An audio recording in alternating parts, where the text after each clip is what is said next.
Bank Dunia mengunjurkan pertumbuhan ekonomi Malaysia sebanyak 4.3% pada 2024 iaitu meningkat sedikit berbanding unjuran asal. Namun unjuran ini selaras dengan jangkaan pertumbuhan ekonomi Malaysia pada 2024 yang disokong oleh permintaan domestik yang kukuh seterusnya mengimbangi cabaran pertumbuhan global yang menyederhana. Ekonomi 2024, ruang dan peluang, topik ini akan kita bincangkan dalam segmen Bual Bis seketika nanti. Terus setia bersama kami untuk 30 minit berikutnya.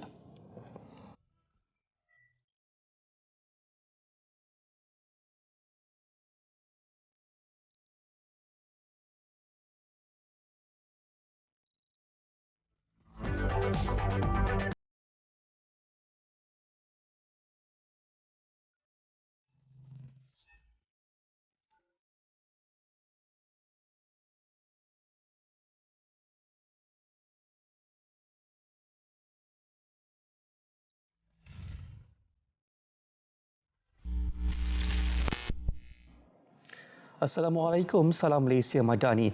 Saya Izzamin Nasir dan ini Bis Malaysia siaran 26 Disember 2023. Terima kasih untuk anda yang terus setia bersama kami di TV1 dan saluran berita RTM. Selain itu, anda juga boleh ikuti kami menerusi Facebook Live dan YouTube Bis Malaysia. Sebelum ke perbincangan topik utama, kita ikuti dahulu perkembangan ekonomi semasa. 13 Disember lalu, kerajaan bersetuju seupaya pelarasan tarif elektrik di bawah pelaksanaan mekanisme pelepasan kos tidak seimbang ICPT dilaksanakan secara penyusunan semula subsidi bermula 1 Januari hingga 30 Jun 2024 bagi Semenanjung. Untuk itu, Bis Malaysia turut mendapatkan respon mengenai rasionalisasi tarif elektrik ini.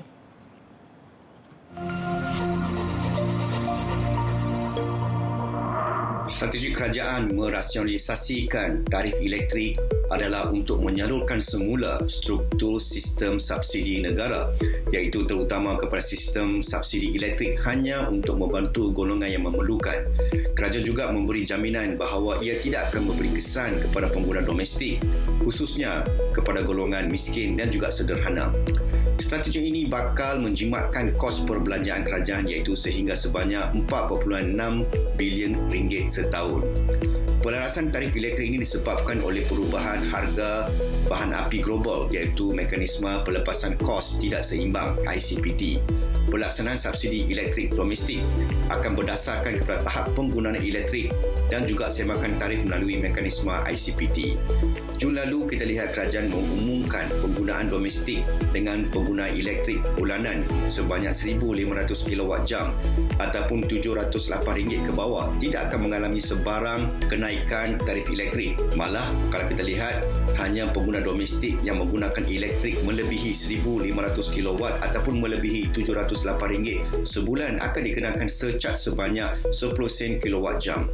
Selain itu, berdasarkan kepada pembentangan belanjawan 2024, kerajaan bersetuju untuk meneruskan pemberian ribat bil elektrik sehingga RM40 sebulan kepada isi rumah miskin tegar dengan peruntukan sebanyak 55 juta kepada lebih 160,000 ketua isi rumah. Strategi ini selari dengan inisiatif kerajaan untuk mengenal pasti data penerima subsidi yang lebih tepat dengan menggunakan sistem baru yang dipanggil sebagai PADU. Sistem ini bakal memberi maklumat yang lebih komprehensif terutama mengenal pasti penerima subsidi yang mampu menghasilkan golongan T20 dan juga penerima subsidi yang layak. Justru saya mengharapkan sistem padu yang dibangunkan oleh kerajaan mampu memberi maklumat yang adil dan juga tepat kepada mengenal pasti penerima subsidi tanpa ketirisan dan juga membantu kerajaan untuk menstruktur semula perbelanjaan subsidi yang lebih berhemah dan juga lestari.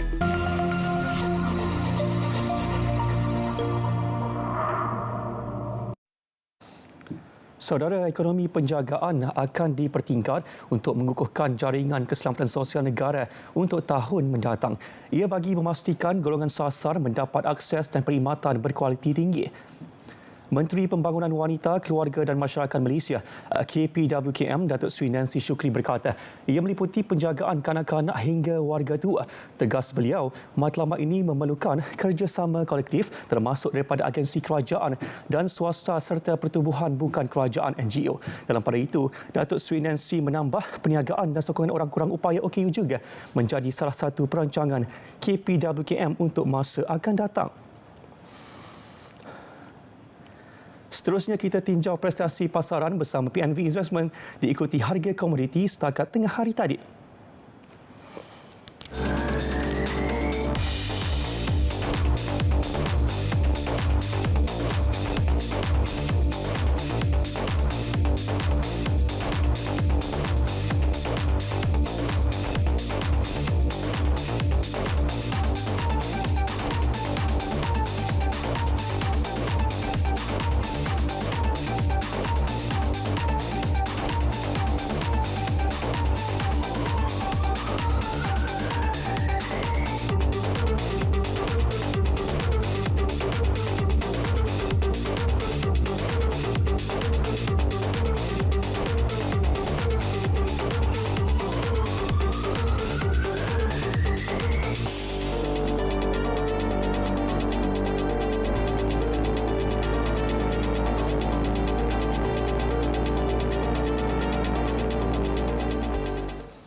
Ekonomi 2024, ruang dan peluang. Topik ini akan kami bawakan sebentar lagi bersama tetamu undangan di studio. Kita berehat seketika. Malaysia perlu menekankan model pertumbuhan ekonomi yang dipimpin oleh aktiviti penyelidikan, pembangunan, pengkomersialan dan inovasi R&D, NC&I. Bagi memasuki 30 negara teratas dalam indeks inovasi global menjelang 2025. 510 juta ringgit tersedia dana R&D di bawah Kementerian Sains, Teknologi dan Inovasi dan Kementerian Pendidikan Tinggi. Antaranya 50 juta ringgit dikhususkan sebagai geran padanan untuk universiti awam bekerjasama dengan sektor swasta bagi merancangkan aktiviti pendidikan dan inovasi. 76 juta ringgit untuk perkasa ekosistem R&D dan produk hasil ciptaan perusahaan perniagaan, NGO dan jabatan kerajaan. Innovaton yang mulai diluncurkan tahun ini mengetengahkan banyak hasil ciptaan anak tempatan yang boleh dikomersialkan. Dan ini harus disemarak supaya pendaya ciptaan di kalangan rakyat.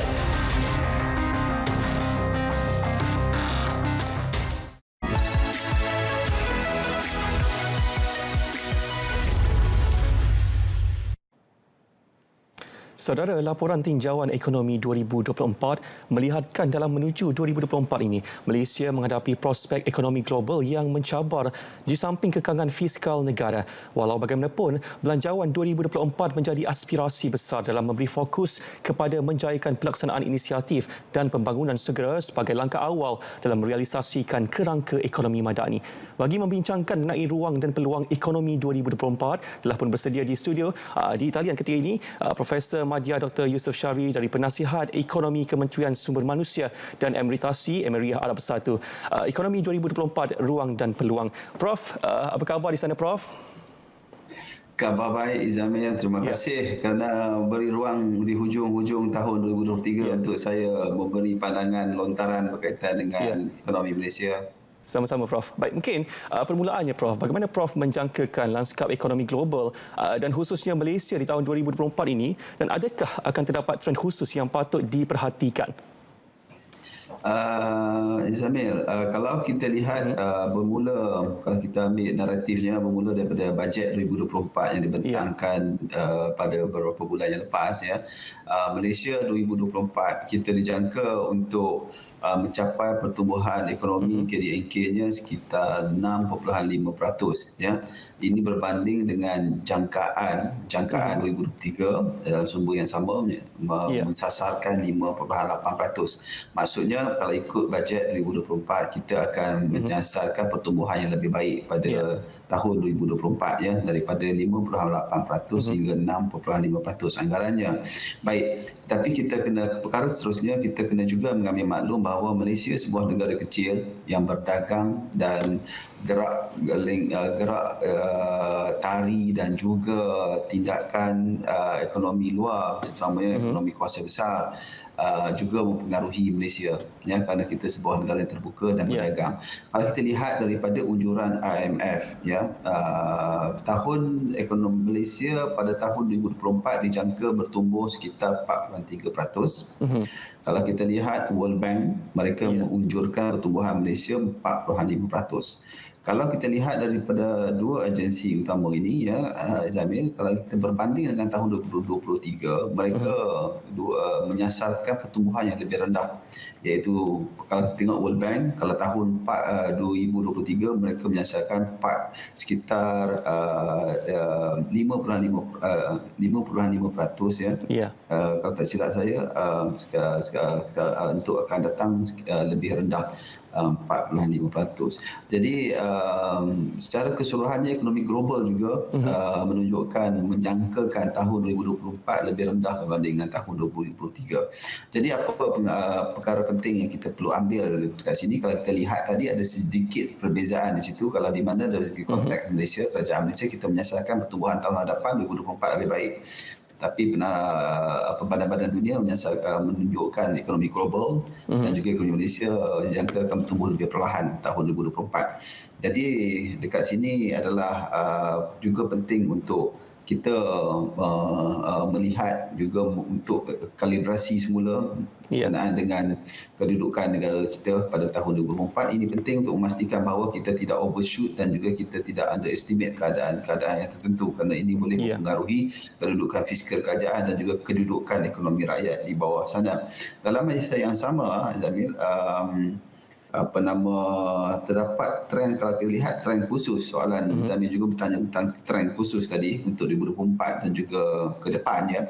Saya nampak 3 perkara besar yang akan berlaku pada tahun hadapan dan tahun berikutnya. Pertama, perubahan teknologi dan digitalisasi yang akan merentas semua sektor ni, Zamir, terutamanya sektor services, sektor perkhidmatan, yang mana dijangka akan mendapat manfaat dan juga nampak perubahan teknologi digital yang besar, terutamanya kerajaan-kerajaan kalau contohnya kerajaan-kerajaan besar di dunia juga sekarang ni banyak menuju kepada teknologi artificial intelligence, yang mana akan mempengaruhi sebahagian besar daripada ruang lingkup ataupun tingkah laku ekonomi masa depan.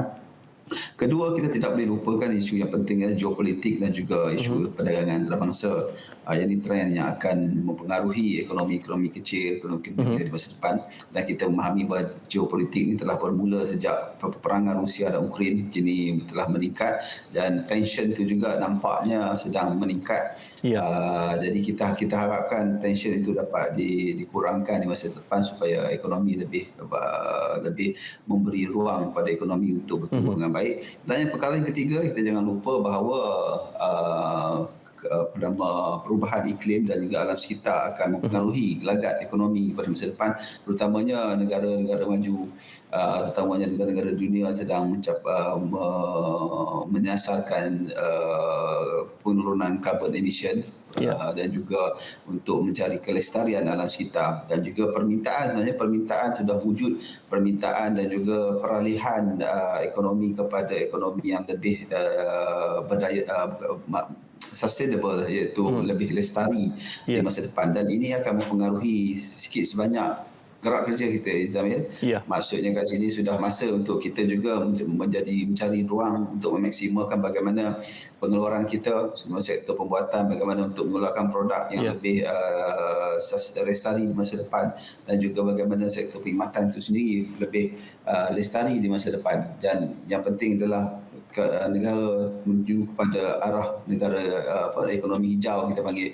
Ekonomi hijau ni bukan bermaksud kita semua pakai baju hijau, tapi kita mengeluarkan produk, kita juga memastikan apa yang kita buat aktiviti ekonomi ini lestari pada alam sekitar. Saya cakap itu dulu untuk soalan pertama, Zamir. Kita lihat dengan isu perubahan iklim dan juga ketidaktentuan geopolitik dunia, apa mungkin dalam konteks global itu yang berubah? Apakah sektor-sektor ekonomi yang Prof rasa mungkin menjadi pendorong pertumbuhan utama bagi Malaysia dalam tahun 2024 ini? Okey, kalau kita lihat dari segi sumbangan atau peranan ataupun peluang untuk dari segi perubahan sektor itu untuk ke depan ini, Zamir, saya nampak ada pertama, saya nampak sektor teknologi maklumat dan komunikasi itu sendiri iaitu ICT akan mendapat manfaat besar daripada perubahan teknologi digital ini dan juga kecerdasan buatan ataupun artificial intelligence tadi seperti yang saya maklumkan di awal tadi. Seterusnya kita tidak lupakan juga ia juga penting juga untuk kita di sini bahawa kita tidak juga semestinya apabila kita menuju pada era digitalisasi semua akan berkaitan dengan digitalisasi, tidak semestinya begitu. Ya, contohnya sektor pelancongan dan perhotelan masih lagi akan menjadi sumbangan besar pada sektor pendidikan kita, terutamanya selepas kita dilanda dengan COVID-19 pada 2020 yang lepas. Ya. Jadi kita juga dalam terbaru gerak apa yang kerajaan buat memberi kelonggaran visa kepada pelancong daripada India, China dan seterusnya negara-negara tertentu. Ini sebenarnya untuk melonjakkan permintaan pelancongan ke Malaysia dan sama juga untuk peluang secara tidak langsung untuk mengukuhkan permintaan ringgit di pasaran global. Seterusnya kita masih lagi akan melihat kita juga sektor yang menjadi pertumbuhan adalah bagi saya masih melihat Zamil, sektor pertanian terutamanya masih mempunyai dan juga diharapkan dapat menjadi satu peluang dan tunjang untuk menyokong ekonomi Malaysia di masa depan, terutamanya apabila kita berhadapan dengan geopolitik global yang tidak menentu dan juga dalam keadaan dalam negara kita berhadapan dengan situasi kos sara hidup. Jadi sektor pertanian, sektor asas tani ini adalah sangat penting dan untuk kita majukan semula dan menjadi salah satu tunjang dan juga menyokong kepada perubahan ekonomi kita di masa depan, Zamir. Prof, kita akan rehat seketika. Kita akan kembali selepas ini dalam BIS Malaysia.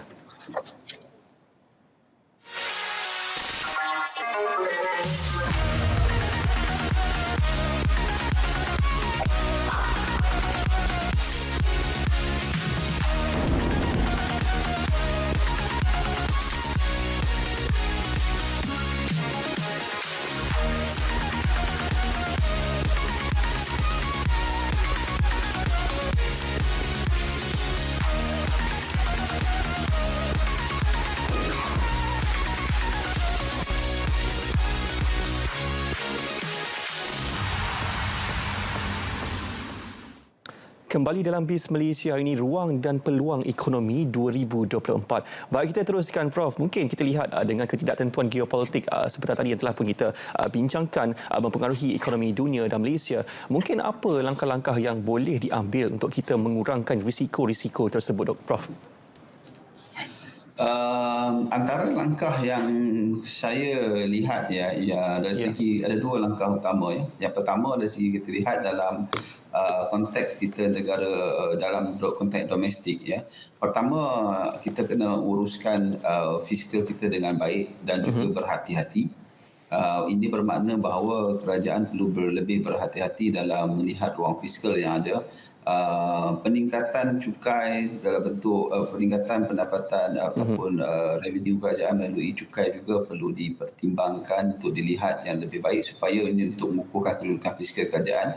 Jadi ini bermakna apa yang saya sampaikan, jika berlaku sesuatu perkara di masa depan, contohnya kita tidak mengharapkan COVID-19 akan berlaku lagi, contoh mungkin kita akan ada isu lain, mungkin isu berkaitan geopolitik ekonomi yang lebih teruk.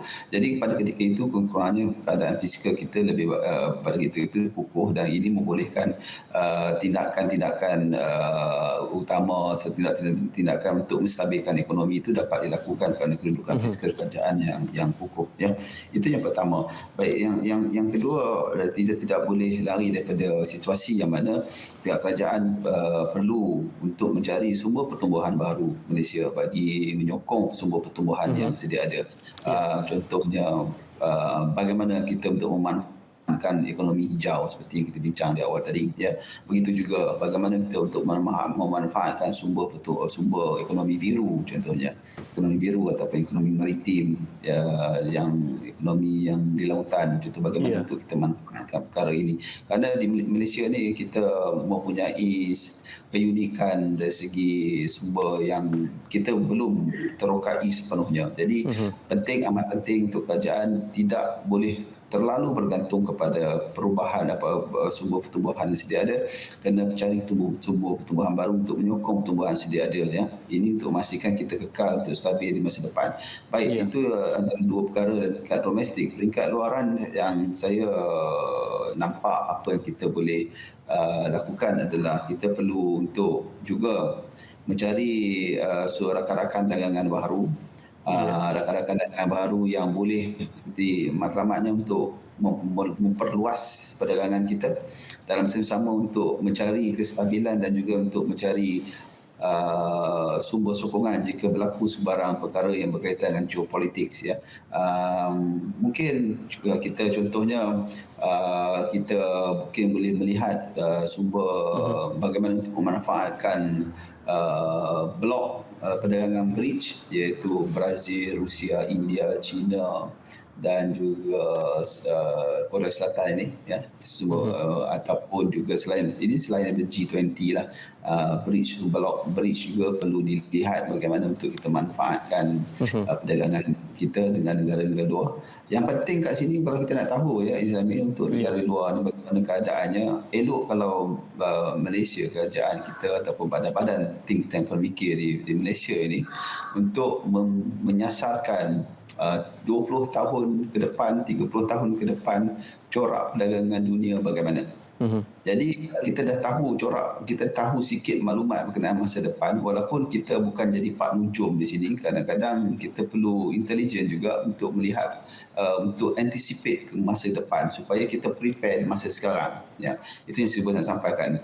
Kalau ikut satu laporan, kalau boleh saya kongsi di sini, ya, pada tahun 2050 India, Indonesia, China di antara negara yang akan menjadi kuasa besar dunia ekonomi, kuasa besar ekonomi dunia pada tahun 2050. Jadi pada kuasa 2050 tu, kalau kita nak merangka untuk ke depan, jadi kita kena pastikan bagaimana untuk kita manfaatkan ruang dan juga peluang yang ada untuk negara-negara ini. Jadi penting untuk kita tahu ke depan ni coraknya bagaimana supaya kita sediakan pada masa sekarang bagi memastikan kita ni di masa depan terus kekal stabil dan berdaya saing. Ya, okey Prof. Kita bercakap mengenai ruang dan peluang itu. Mungkin adakah peluang-peluang baru yang muncul dalam inovasi dan teknologi seperti inisiatif digital nasional IDN, inisiatif lain dapat menyokong pertumbuhan ekonomi di tahun 2024, Prof? Jika kita bicara tentang ekonomi 2024, memang aspek pendigitalan itu sangat penting. Ia bukannya menjadi satu yang perkara yang maksudnya di sini adalah bukanlah kita perlu fokus kepada sektor berkaitan dengan ICT itu semata-mata, tidak. Kita yang penting adalah bagaimana kita untuk memanfaatkan teknologi digital ini merentas keseluruhan sektor ekonomi yang berada di Malaysia ini, termasuklah sektor perkhidmatan awam, ya. Jadi perlu ke arah tersebut untuk memastikan bagaimana untuk kita menjimatkan masa kita bekerja, untuk bagaimana kita meningkatkan lebih banyak produk, lebih banyak pengeluaran dengan memastikan juga produktiviti terus dapat ditingkatkan. Jadi ini adalah antara perkara-perkara yang akan memberi manfaat banyak sektor ekonomi. Jadi ini juga, Izami, jangan lupa perlukan satu pelaburan juga daripada sektor swasta dan sektor kerajaan bagi memastikan aspek pendigitalan ini dapat memberi manfaat dan juga nilai ditambah kepada ekonomi Malaysia di masa depan. Tapi kita jangan lupa bahawa teknologi itu bukan semata-mata bergantung kepada teknologi digitalan itu sendiri. Ia merentas, teknologi itu juga terlalu pelbagai. Maksud saya kadang-kadang teknologi dalam marketing juga berbeza, kadang-kadang teknologi dalam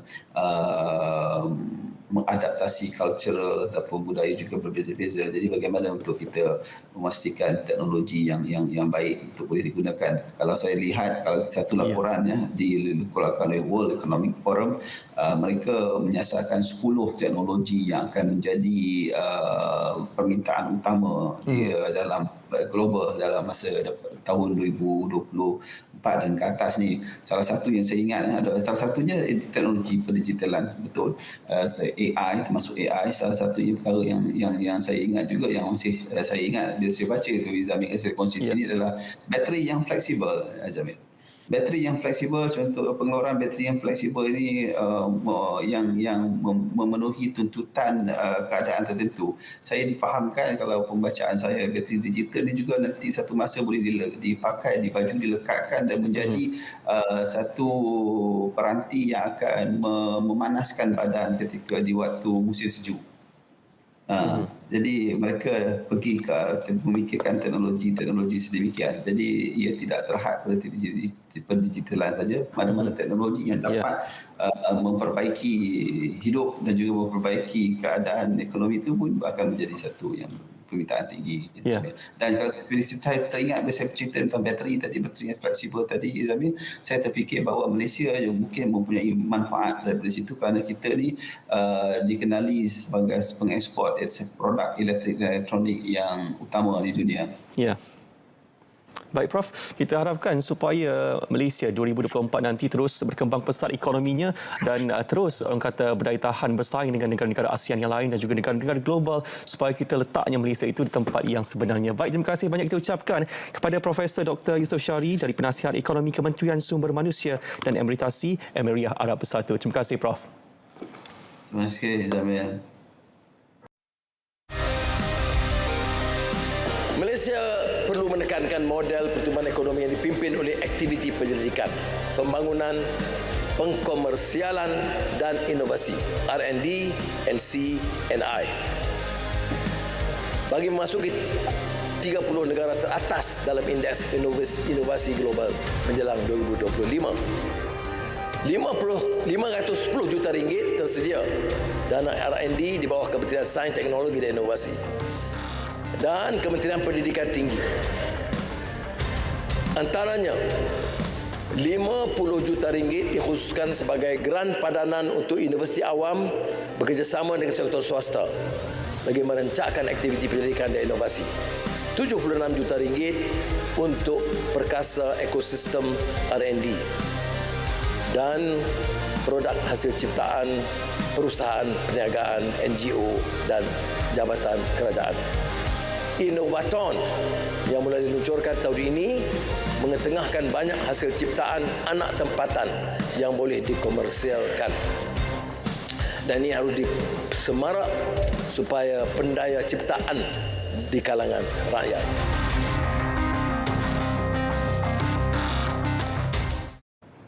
Baik, sekali lagi terima kasih kita ucapkan kepada Profesor Madya Dr. Muhammad Yusof Syari, Penasihat Ekonomi Kementerian Sumber Manusia dan Emiritasi Emiriah Arab Bersatu untuk topik kita itu tadi. Dan itu Bis Malaysia edisi Selasa berakhir di sini. Terima kasih kerana bersama kami. Saya Izamil Nasir dari sungai hingga ke segara, Palestin pasti merdeka. Assalamualaikum, salam Malaysia Madani.